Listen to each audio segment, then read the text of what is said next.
Hello and welcome to howtolettaroom.com.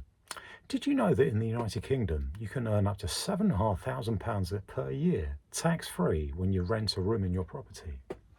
Just think, you could be earning money while you sleep. The first thing you've got to do, you've got to get permission from your mortgage lender or your landlord. Second up, you've got to get some advertising. Perhaps go through Spare Room or Open Rent, or perhaps you could even ask some of your local estate agents to see if they let rooms. It's important to do some market research to find out how much a room is potentially worth.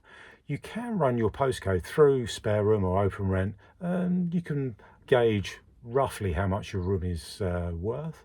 I'd advise you to pitch it just below the market value. That way around, hopefully you get plenty of calls and get a tenant quickly. When somebody does get back to you, get back to them immediately. That's really important. So many landlords get back late or don't get back at all, which I don't really understand, because if you don't get back, you're not going to let your room. Before you offer a viewing, you've really got to ask questions, because there's a great many people out there that may be a tad on the dreamer side. And there are three questions you basically got to ask. One is where they work and what they do for a living. Asking them what they do for a living can sometimes gauge if they can actually make the rent, if they can pay the rent. Where they work is important as well, because you've got to suss out whether their commute is doable.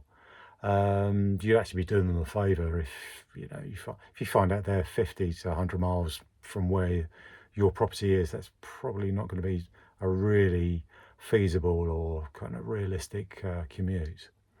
Second up, you've got to ask where they're currently renting. And third, and most crucially, you've got to ask why they're leaving. If they're a foreign national, you've got to ask for a share code. That's a code that you can just simply run through a government computer online, and it quickly gives you an idea whether they've got the permission to rent a property in the United Kingdom. Don't be tempted to overlook that, because the fine for that can be fairly substantial. Okay, in future videos we're going to run through some more details on how to let a room and what kind of landlord you want to be. Feel free to ask questions in the comments below. I'd love to get some feedback on this. And if you'd like to book a coaching call, we will be more than happy to oblige. Okay, thanks ever so much for watching, and hope to see you again in the next video. Thank you very much. Bye now.